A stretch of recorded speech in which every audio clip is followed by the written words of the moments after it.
بسم اللہ الرحمن الرحیم ایاک نعبد و ایاک نستعین۔ میرے پاکستانیوں، میں جو آج آپ سے بات کرنے لگا ہوں وہ کل ایک ISPR کی پریس کانفرنس ہوئی اور اس کے اندر انہوں نے ایک دو باتیں کہیں تو میں مجبور ہوں کہ میں آج اپنی قوم کے ساتھ بات کروں۔ جو انہوں نے بات کی کہ یہ پاکستان کے خلاف بغاوت اور اشارہ سارا تحریک انصاف کے اوپر کہ ہم نے بغاوت کی ہے، اور یہ کہ یہ پہلے سے پلان بن رہا تھا اس کا کہ ہم یہ پہلے سے تیاری کر رہے تھے بغاوت کرنے کے لیے، اور یہ اپنی فوج کے خلاف یہ سارا یہ ہم نے کیا، اور جس طرح کی وہ بات کی گئی مجھے ایک بڑی تکلیف ہوئی اس کی۔ تو میں نے کہا کہ میں آج اپنی قوم کے سامنے ذرا 2-3 پوائنٹ رکھوں، کیونکہ جب ایسی بات کی جاتی ہے تو اس کا جواب دینا بڑا ضروری ہے۔ دیکھیں، اب یہ موقف آ گیا ISPR کا اور پاکستان کی اسٹیبلشمنٹ کا کہ تحریک انصاف نے بغاوت کی۔ اب یہ دوسرا بھی ایک موقف ہے، یہ ہمارا بھی موقف ہے، یہ میرا موقف ہے، میری پارٹی کا موقف ہے کہ ہمارے خلاف پوری کانسپریسی کی گئی، ہماری گورنمنٹ گرائی گئی، جبکہ پاکستان کی تاریخ میں 2 سالوں میں آخری ہمارے 2 سالوں میں بہترین معیشت اوپر جا رہی تھی۔ آپ اگر اکنامک انڈیکیٹرز دیکھ لیں اور پاکستان اکنامک سروے پڑھ لیں تو وہ ان کی حکومت کا بھی پڑھ لیں جو ان کے دور میں شائع ہوا ہے، تو آپ کو یہ پتہ چلے گا کہ 17 سال کے بعد بہترین اکنامک پرفارمنس تھی، اور 17 سال پہلے اس لیے تھی کہ امریکی ڈالرز آ رہے تھے، ہم امریکہ کی وار آن ٹیرر لڑ رہے تھے۔ یہ امریکی ڈالرز آنے کے باوجود یہ اکانومی بڑھ رہی تھی، انڈسٹری بڑھ رہی تھی، ریکارڈ گروتھ ہو رہی تھی، اور اس کے باوجود کہ 2 سال کرونا میں ساری دنیا میں ایک بہت بڑا زوال آیا ہوا تھا، اس کے باوجود اللہ کا کرم کہ ہم نے اپنی معیشت کو بھی بچایا، ہم نے اپنے لوگوں کو بھی بچایا۔ دنیا نے اکنالج کیا کہ پاکستان نے جو قدم اٹھائے کووڈ-19 میں وہ دنیا میں مثال تھے۔ ایک امریکی ایک اکانومسٹ جو کام کرتا تھا ڈونلڈ ٹرمپ میں، اس نے کہا کہ اگر امریکہ پاکستان کی مثال لے لیتا تو کتنے 10 کھرب ڈالر بچا سکتا تھا۔ تو اس گورنمنٹ کو گرایا گیا ایک سازش کے تحت، تو یہ ہم کہہ رہے ہیں کہ ملک سے غداری ہوئی۔ اس کے بعد 25 مئی کو ہمارے ساتھ جو ہوا، کسی پولیٹیکل پارٹی سے ایسا نہیں ہوا کہ وہ لانگ مارچ کر رہی ہے اور 2 دن پہلے گھروں میں گھس کے اٹھائے جا رہے ہیں لوگ، کتنے ہزار گھروں میں پولیس گھسی رات کے صبح کے 3 بجے۔ یہ پہلی دفعہ کسی پارٹی سے ایسے ہوا۔ 3 لانگ مارچز میرے خلاف ہوئی، بتائیں ایک بھی FIR کٹی؟ ایک دفعہ ہم نے کسی کو روکا؟ کسی کے اوپر ٹیئر گیسنگ ہوئی؟ اور ہمارے اوپر پورا ایک اٹیک آیا، ہمارے بنیادی حقوق فنڈامنٹل رائٹس کی وائلیشنز ہوئی، اور ہمارے اوپر ہی پرچے کٹ گئے۔ میں نے تب 26 کی صبح کو اپنے دھرنا کال آف کیا، کیونکہ مجھے پتا تھا انتشار کی طرف جا رہا ہے۔ جو پارٹی الیکشن چاہتی ہے وہ انتشار تو نہیں چاہتی۔ تو اس کے بعد ہمارے اوپر یہ نہیں ہوا کہ سستیاں کم ہوئیں۔ جب ہم 30 بائی الیکشنز جیت گئے 37 میں سے، باوجود اس کے کہ پوری اسٹیبلشمنٹ کی سپورٹ تھی یہ 12 جماعتوں کی، میرے اوپر قاتلانہ حملہ ہوا، مجھے قتل کرنے کی کوشش کی گئی، میں اپنی FIR نہیں کٹوا سکا۔ یہ بھی سازش تھی، کیونکہ وہ طاقتور لوگ بیٹھے ہوئے تھے، میں کچھ نہیں کر سکا۔ پھر جو JIT بنی پنجاب کی ہماری گورنمنٹ تھی، اس نے جو چیزیں سامنے لے کے آئیں، جب وہ چیزیں سامنے آ رہی تھیں کہ 3 شوٹر تھے ایک کی بجائے، وہ JIT کو سیبوٹاج کیا طاقتور لوگوں نے۔ سازش تھی، کیوں نہیں JIT کو چلنے دیا۔ اس کے بعد ہمارے اوپر میرے گھر پہ حملہ ہوتا ہے۔ ہم ایشورٹی بانڈ جب دے رہا تھا میں کہ جناب میں وہاں 18 مارچ کو اسلام آباد کے جوڈیشل کمپلیکس میں جاؤں گا، کوئی قانونی جواز نہیں تھا میرے گھر پہ، 24 گھنٹے حملہ کیا، اور وہ ایشورٹی بانڈ بھی نہ لے پولیس، کیونکہ انہوں نے مجھے اغوا کرنا تھا یہاں سے۔ یہاں لوگوں کو زخمی ہوئے، سارا دن گھر اندر بیٹھ نہ سکے، 24 گھنٹے ٹیئر گیس گھروں قبروں کے اندر، کبھی کسی لیڈر سے ایسے نہیں ہوا۔ 18 مارچ کو پھر میرے اوپر ایک قاتلانہ حملہ ہوتا ہے، اللہ کا کرم ہے کہ میں بچ جاتا ہوں۔ سارا وہاں اوپر ISI نے اس کو ٹیک اوور کیا ہوا تھا، جو جوڈیشل کمپلیکس ہے، سی ٹی وی کیمرہ انہوں نے بند کر دیے۔ پوری تیاری تھی کہ عمران خان کو قتل کرنا تھا وہاں۔ وہ اللہ نے ایسا کرم کیا کہ وقت پہ ہم باہر نکلے، اگر اندر چلے جاتے تو دروازہ بند ہو جاتا تو ختم تھا، وہاں بچا میں۔ اس کے بعد اگلے دن یہاں 2 دن کے بعد 3 دن کے بعد ادھر ایک اور مرتضیٰ بھٹو ٹائپ قتل کرنا تھا، وہ مجھے پہلے پتہ چل گیا، میں نے ٹی وی پہ چلا گیا، وہ رک گئی بات۔ تو سازش تو کیا ہو رہی تھی؟ سازش یہ ہو رہی تھی کہ ایک پارٹی جو جیتنے جا رہی تھی الیکشن، اس کو پارٹی کو ختم کرنے کے لیے لیڈر کو ختم کرنا تھا، اور پلان تب سے ہی بنا ہوا تھا، کیسز شروع ہو گئے تھے مہینوں کے اندر۔ جیسے 70 سال میں ایک آدمی کے اوپر ایک کرمنل کیس نہیں ہوتا، چند مہینے میں آج 170 سے زیادہ کیس ہو چکے ہیں۔ یہ یعنی کون سا انصاف کا تقاضا ہے کہ ہر قسم کا، جو ہر دوسرے دن کوئی نیا کیس ہو جاتا ہے، سارا میرا وقت ایک عدالت سے دوسری عدالت میں لگتا ہے۔ تو یہ کون سا، یہ ملک کی بہتری کے لیے ہو رہا ہے کہ ایک پارٹی، سب سے بڑی پارٹی کو باہر رکھنا؟ اس سے بڑی سازش کیا ہے؟ جمہوریت، سب سے بڑی پارٹی کو ختم کرنے کا مطلب جمہوریت ختم کرنا ہے، اور جمہوریت ختم کرنے کا مطلب آزادی ختم کرنا ہے۔ تو یہ کیا ملک کے خلاف سازش نہیں ہے؟ اور پھر جو 9 مئی کو ہوا، اب ISPR صاحب کہہ رہے ہیں کہ جناب 9 مئی کو جو ہوا ہے وہ ایک بڑی سازش چلتی آ رہی تھی، تو وہ سازش سامنے آئی، بغاوت۔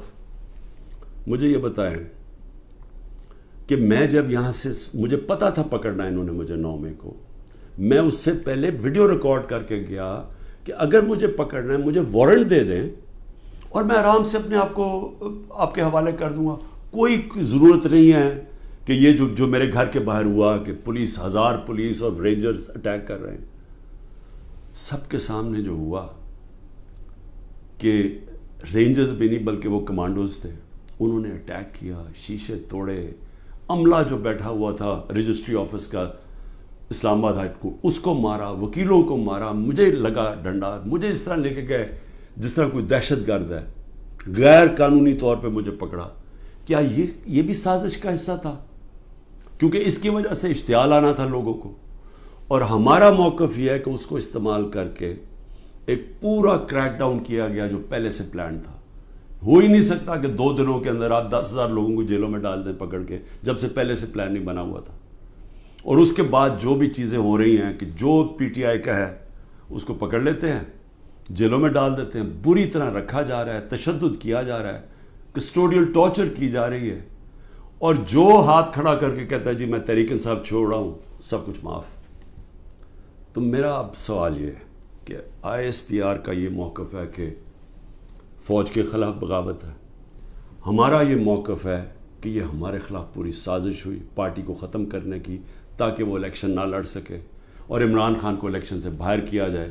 یہ 170 کیسز اس لیے ہیں کہ کسی طرح ڈسکوالیفائی کرو یا جیل میں ڈالو، اور یہ ملٹری کورٹس بھی میری نظر میں اس لیے ہیں کیونکہ سول کورٹس کے اندر یہ جو سارے کیسز ہیں یہ کبھی چل سکتے ہی نہیں ہیں، کیونکہ بوگس کیسز ہیں۔ تو اس لیے ملٹری کورٹس بنائے جا رہے ہیں تاکہ اس میں عمران خان کو سزا دی جائے، تاکہ وہ الیکشن سے باہر ہو جائے۔ تو میں آج اپنی ملٹری اسٹیبلشمنٹ کو کہنا چاہتا ہوں کہ دیکھیں، انصاف کا تقاضا تو یہ ہے کہ ISPR نے تو فیصلہ کر کے ہمیں دے دیا، اور جو بھی بیان آتے ہیں اسٹیبلشمنٹ سے اس سے واضح ہوتا ہے کہ ہم ہی بغاوت کر رہے ہیں، PTI اور عمران خان۔ آپ نے تو اپنا مائنڈ دے دیا ہے، تو اب سوال یہ ہے کہ آپ ملٹری کورٹس میں اب کیسے فیصلہ کر سکتے ہیں؟ کیونکہ جج، جوری اور ایکسیکیوشن تو اب بن ہی نہیں سکتے، وہ تو انصاف ہوتا ہی نہیں ہے۔ انصاف تو وہ ہوتا ہے کہ میرا موقف ہے اور ایک اسٹیبلشمنٹ کا موقف ہے، بیچ میں تو کوئی جج بیٹھ کے فیصلہ کرتا ہے نا کہ کون ٹھیک کہہ رہا ہے۔ مجھے موقع دیا جائے، میں انشاءاللہ ثابت کروں گا۔ میرے پاس تو اب آہستہ آہستہ ثبوت آیا نا کہ یہ پورا پلان کر کے 9 مئی کو انتشار کیا گیا ہے، یہ جو جگہیں جلائی گئی ہیں یہ پلان ہوا تھا پہلے سے. یہ جو پکڑے تھے 10,000 لوگ، یہ پہلے سے پلان بنا ہوا تھا. اور یہ پلان صرف ایک مقصد سے تھا کہ تحریک انصاف کو ختم کرنا ہے. یعنی جو کاٹا ڈالا ہوا تھا، جو بار بار مجھے ہمیں اسٹیبلشمنٹ بتاتی تھی، جو میرے ابھی بھی لوگوں کو ملتی ہے، تو ہمارے جو سارے لوگوں کو ملتی ہے ان کو یہ کہ جی عمران خان کے اوپر کاٹا ڈال گیا ہے، آپ کسی اور پارٹی میں چلے جائیں، پی ٹی آئی کا کوئی مستقبل نہیں ہے. پہلے تو ان کی بزنسز بھی بند کرتے ہیں، گھر بھی توڑتے ہیں، سب کچھ، لیکن ساتھ پھر یہ مایوس بھی کر دیتے کہ جی عمران خان کا تو کوئی چانس ہی نہیں ہے. تو بڑے رسپیکٹفلی میں کہنا چاہتا ہوں کہ یہ عدالت میں کیس چلنا چاہیے اور اوپن ٹرائل ہونی چاہیے. میری ایک اور ریکویسٹ ہے، یہ ٹیلی وائز ہونی چاہیے ٹرائل، کیونکہ یہ ایک ملک کے خلاف اگر بغاوت ہے تو یہ کوئی چھوٹی چیز نہیں ہے. تو یہ چھپا کے نہیں ہونی چاہیے، پبلک میں ہونی چاہیے. سارے جو آپ کہتے ہیں کہ آپ کے پاس ثبوت ہیں، آپ لے کے آئیں. جو میرے پاس ثبوت ہے وہ ہم لے کے آتے ہیں، قوم کے سامنے رکھیں. کیونکہ اگر اپنی فوج کے خلاف کوئی بغاوت کرتا ہے اس کو سزا ملنی چاہیے. میری طرح کا آدمی جو فیصلہ ساری باہر 20 سال باہر کمائی کی، سب کچھ بیچ کے آج میرا پاکستان میں، میرا ایک پیسہ پاکستان سے باہر نہیں ہے. تو مجھے اگر غدار کہا جا رہا ہے تو مجھے موقع ملنا چاہیے اپنے آپ کو بے قصور ثابت کرنے کا پبلکلی. اور دوسری طرف جن لوگوں کو آج اوپر بٹھایا گیا ہے، جو سارے آج دبئی بیٹھے ہیں، پاکستان کے فیصلے دبئی میں ہو رہے ہیں. مجھے یہ آج بتا دیں کہ کبھی سنا ہے نریندر مودی جا کے کسی اور ملک کے اندر اپنے وزیروں کو بٹھا کے فیصلے کر رہا ہے؟ کبھی سنا ہے کہ برطانیہ کا پرائم منسٹر جا کے یورپ میں بیٹھا ہوا ہے، یا یورپین پرائم منسٹرز کہیں اور جا کے کر رہے ہیں؟ کبھی دنیا میں سنا ہی ہے؟ یہ ملک سے مذاق کیا ہو رہا ہے کہ جن لوگوں کا اسٹیک ہی پاکستان میں نہیں ہے، ان کی دبئی میں بڑی بڑی پراپرٹیز ہیں، لندن میں بڑی پراپرٹیز ہیں. اور یہ مجھے کس نے بتایا ہے؟ یہ ہماری ISI نے ہمیں بتایا ہے. یہ نیب کے جو پہلے چیئرمین تھے جنرل امجد، انہوں نے مجھے آج سے 20 سال پہلے 23 سال پہلے پوری بریفنگ دی کہ ان کی کتنی پراپرٹیز ہیں ملک سے باہر. یہ سارا وقت ہمیں کدھر سے انفارمیشن آتی تھی؟ کیونکہ ISI کے پاس انفارمیشن ہوتی تھی، ادھر سے ہمیں انفارمیشن ملتی تھی کہ ان کی کتنی پراپرٹیز باہر ہیں، انہوں نے کتنا پیسہ کیا، فلانی ڈیل سے کتنا پیسہ کمایا. وہ لوگ جو آج اربوں ڈالر کی باہر پراپرٹیز لے کے بیٹھے ہیں، جن لوگوں میں ایک کہتا ہے کہ نواز شریف کہتا ہے کہ ہندوستان کو کہ جی یہ پاکستانی فوج دہشت گردی کر رہی ہے ڈان لیکس میں، دوسری طرف واسف زرداری جا کے کہتا ہے امریکنوں کو کہ جی ایڈمرل منل کو، وہ حسین حقانی اس کا ایمبیسڈر کہتا ہے کہ ہمیں بچا لو پاکستانی فوج سے، امریکنوں کو کہتا ہے. وہ ٹھیک ہیں جن کے اربوں ڈالر باہر پڑے ہیں اور جو آج سارے مل کے، یعنی پاکستان میں انہیں کوئی جگہ نہیں ملی میٹنگ کے لیے، وہ باہر بیٹھے ہوئے سارے. اور عمران خان جو سب کچھ اپنا چھوڑ کے بیچ کے آج پاکستان ہے، وہ غدار بن گئے. مجھے یہ بتائیں، میں پرائم منسٹر 3.5 سال تھا، مجھے ایک بتائیں میں نے نجی دورہ کیا ہو، پرائیویٹ وزٹ کی ہو. میرے بچے انگلینڈ میں تھے، 2 دفعہ مجھے برطانیہ کے پرائم منسٹر نے آفر کی کہ لنڈن آؤ. میں کیوں نہیں گیا؟ کیونکہ میں جب کوئی باہر کا دورہ کرتا تھا پہلے میں یہ دیکھتا تھا میرے ملک کو اس کا کیا فائدہ ہے. کیونکہ جب ایک پرائم منسٹر باہر دورہ کرتا ہے، پاکستان کے ڈالر خرچ ہوتے ہیں، ہمارا پیسہ خرچ ہوتا ہے، ہمارا مقروض ملک ہے. میں تو اپنے بچے تک نہیں گیا. نواز شریف 22 دفعہ نجی دورے کیے اس نے لنڈن کے جب وہ پرائم منسٹر تھا. آصف زرداری 50 دفعہ دبئی گیا جب وہ پریزیڈنٹ تھا، اور ملکوں کے علاوہ. تو آج مجھے تکلیف یہ ہے کہ یہ جو لوگ اوپر مسلط کیے ہیں، جو دبئی بیٹھ کے پاکستان کے فیصلے کر رہے ہیں، یہ محب وطن ہیں، اور میں اور میری جماعت ان کو غدار کہا جا رہا ہے. اس لیے اس کی اوپن ٹرائل کریں. یہ بیٹھے اس کو ٹی وی کے اوپر یہ ٹرائل ہے. مجھے موقع ملے بتانے کا قوم کو کہ ہمارے سے ہوا کیا کیا ہے، میرے سے کس طرح غداری کی گئی ہے، کس طرح میرے سے جھوٹ بولے گئے ہیں، کس طرح کمر میں چاقو مارا گیا ہے، اور آج پاکستان کو گھٹنے پہ پہنچا دیا ہے. آج ہم معاشی طور پہ بھی اس جگہ پہ پہنچ گئے ہیں کہ نریندر مودی کہتا ہے کہ اس کو پاکستان کو چھوڑ دو، یہ اپنے بوجھ میں ہی کر رہا ہے. آج یہ سٹیٹمنٹ آئی ہے, 14 مہینے پہلے اس طرح کی کسی کوئی سٹیٹمنٹ آئی تھی؟ ذرا صرف دیکھ لیں کہ پاکستان کا وقار کدھر تھا اور آج کدھر ہے پاکستان. جتنی انہوں نے خدمت کی امریکہ کی, یہ فورن منسٹر نے اچھی اچھی انگریزی بول کے اور پتہ نہیں اربوں روپے کے دورے کر کے, اور اوپر سے شہباز شریف سارا وقت دورے کر رہا ہے باہر. جو جوائنٹ سٹیٹمنٹ آئی امریکہ کی اور ہندوستان کی نریندر مودی کے دورے پہ, ہماری خطرے کی گھنٹی بجنی چاہیے. کبھی بائی لیٹرل میٹنگ میں وہ تیسرے ملک کو برا بھلا نہیں کہتے. انہوں نے نام لے کے کہا کہ پاکستانی دہشت گردی کر رہا ہے. مطلب یہ کہ کشمیر کی جو ساری وہ جو بیچارے اتنی دیر سے اپنی آزادی کی جنگ لڑ رہے ہیں, وہ پاکستان دہشت گردی کر کے لڑ رہا ہے, وہ آزادی کی جنگ نہیں ہے.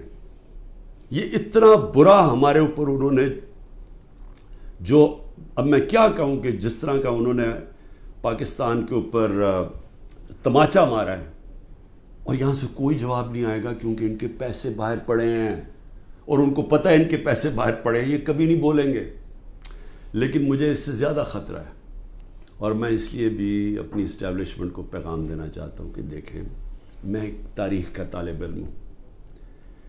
یہ جو انڈیا کا اور اب امریکہ کا جو جوائنٹ ڈیکلریشن آئی ہے اور جو سمجھوتا ہوا ہے ڈیفنس میں, نیوکلیئر میں, آرٹیفیشل انٹیلیجنس ٹیکنالوجی میں, یہ اب پاکستان میں بہت آگے ہمارے معاشی حالات بالکل ہی جدھر پہنچ گئے ہیں. اس سے ایک امبیلنس پیدا ہو گیا ہے. آج ہندوستان جس طرح نریندر مودی نے تکبر میں باتیں کی ہیں, آج وہ ہمارے سے اپنے آپ کو بہت طاقتور اب سمجھتے ہیں. اور جب انہوں نے کہا نا کہ اپنے بوجھ میں گر رہا ہے, وہ اپنے بوجھ میں گرنے نہیں دیں گے, وہ گرائیں گے. ہمیشہ جنگیں تب لڑی جاتی ہیں جب ایک فریق سمجھتا ہے کہ وہ دوسرے سے بہت زیادہ طاقتور ہے. روس جب یوکرین میں گیا تو یوکرین کا نیوکلیئر پروگرام ختم ہو چکا تھا اور روس سمجھتا تھا ان سے بہت بڑا طاقتور ہے. امریکہ عراق میں اور افغانستان میں اس لیے گیا کہ وہ بہت طاقتور تھا ان سے. تو جب ہندوستان یہ سمجھنا شروع ہو گیا کہ وہ پاکستان سے بڑا طاقتور ہے, ہماری خطرے کی گھنٹی بجنی چاہیے. ملک کو متحد ہونا چاہیے. ملک کو آزاد رکھنے کے لیے قوم کو اکٹھا ہونا چاہیے. یہ نہیں ہونا چاہیے کہ ملک کی اسٹیبلشمنٹ ملک کی سب سے بڑی پارٹی کو ختم کرنے کی کوشش کرے. اس کا مطلب جو ملک کی اکثریت عوام ہے, جو ایک پارٹی کے ساتھ کھڑی ہے, اس کو اپنے خلاف کر لے. یہ ملک کو نقصان ہے. ہماری پھر سے اکانومی بیٹھ چکی ہے, ان کے پاس کوئی حل نہیں ہے. جو جس طرف ہم جا رہے ہیں, جو یہ کوشش کرنے جا رہے ہیں کہ کھچڑی پک جائے پولیٹیکل انجینئرنگ سے, وہ اور ملک کمزور ہونے والا ہے. میں اس لیے پھر سے کہتا ہوں کہ آخر میں اپنے جو فیصلہ کرنے والے لوگ ہیں, جو طاقتور لوگ ہیں, اس وقت پاکستان کو ایک ہی راستہ ہے, صاف اور شفاف الیکشن. لوگوں کو امید صرف تب آئے گی, امید ختم ہو چکی ہے. نوجوان جو چھوڑ کے ملک کو جا رہے ہیں, پروفیشنلز جو ملک کو چھوڑ کے جا رہے ہیں, جو غریب لوگ کشتیوں میں ڈوب رہے ہیں باہر ملک سے نکلنے کے لیے, ان کو امید چاہیے.